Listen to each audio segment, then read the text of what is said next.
Graça e paz da parte do nosso Deus. Bom dia para você.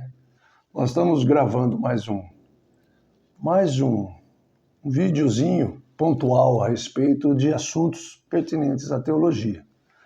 Hoje a gente vai tratar de um assunto muito importante e ao mesmo tempo muito mal compreendido teologicamente pelas pessoas que dão um sentido não muito adequado a esse texto. Eu quero chamar sua atenção para a carta do apóstolo Paulo aos Romanos, capítulo 8, versículo 28. Diz a palavra de Deus: Sabemos que Deus age em todas as coisas para o bem daqueles que o amam, dos que foram chamados de acordo com o seu propósito. Esse versículo aqui tem sido muito mal entendido dentro da área religiosa, da área cristã, dentro das igrejas. Muitas pessoas pensam que esse texto aqui é uma garantia no Novo Testamento, é um texto que serve para nos dar a garantia de que Deus está agindo em todos os momentos a nosso favor, para a nossa benesse, para que a gente possa prosperar, que a gente possa crescer nas diversas áreas da nossa vida. E eu quero dar uma atenção especial a ele, por quê? Porque é uma interpretação errada. Aqui, essa carta aos Romanos, ela foi escrita pelo apóstolo Paulo, certamente ele estava em Corinto, e por volta do ano 55, 60 da era cristã, tá certo? Era uma época em que o imperador Cláudio havia falecido. Cláudio tinha sido um perseguidor tenaz do evangelho, daqueles que eram chamados os do caminho. E ele faleceu e substituiu ele Nero.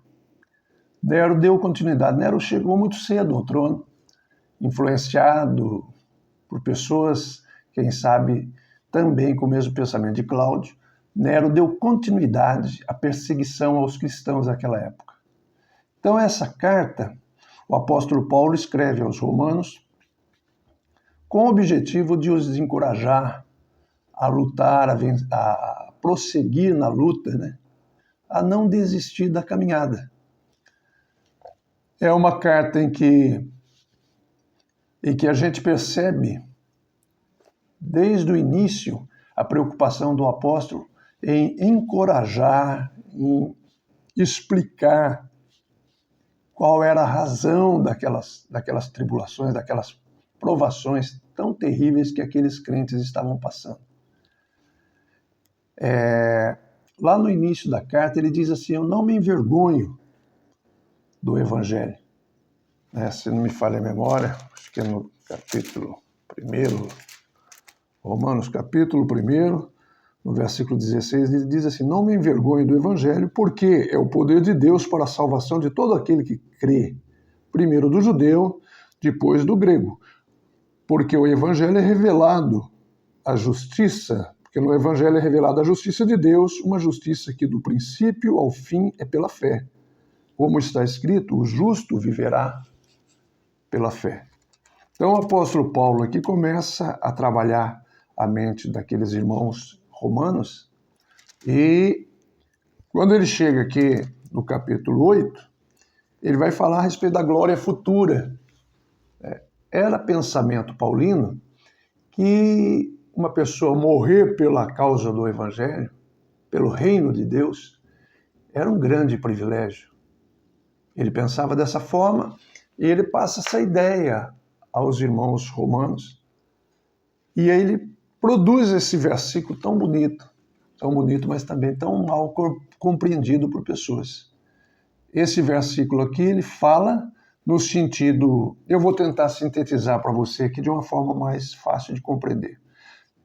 Sabemos que Deus age em todas as coisas para o bem daqueles que o amam. Ele está falando, olha, vale a pena vocês lutarem, vocês não desistirem, porque a proposta que está no final dessa estrada é gloriosa, é extraordinária.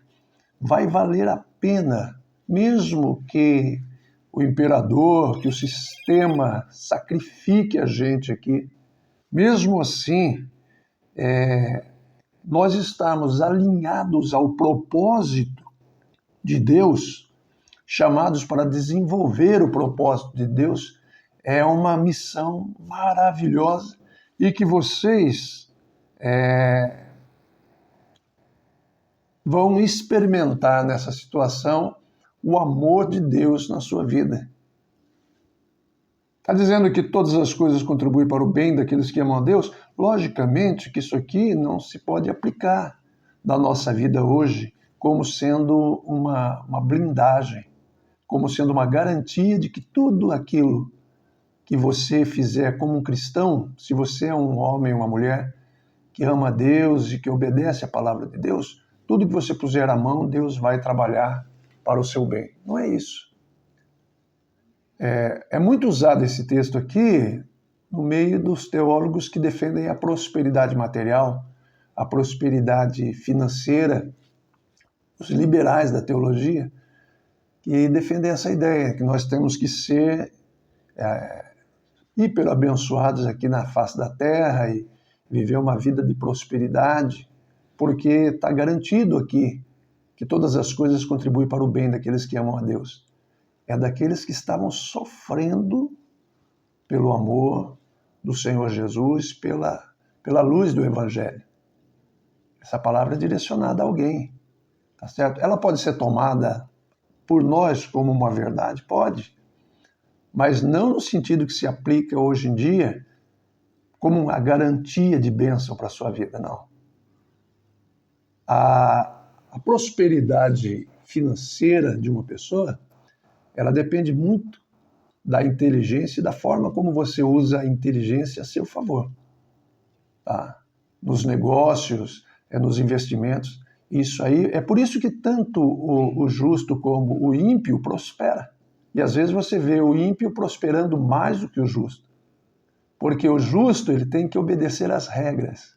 Ele tem que prosperar, como dizia o nosso ex-presidente, ele tem que prosperar dentro das 4 linhas. O ímpio às vezes só nega, faz assim, faz assado, corrompe um pouco. O justo não. Agora, deixa eu explicar uma coisa para você. Toda pessoa que sai de uma vida mundana, aceita Jesus e começa a seguir a Jesus, ele prospera. Isso é evidente. Isso aí numa escala maior ou menor, ele prospera. Vou dar um exemplo. Pensa para você ver um camarada que sai todos os finais de semana para as noitadas, para a tal da balada, né? E ele gasta, sinceramente, não dá para fazer isso aí sem gastar uns 300, 400 reais.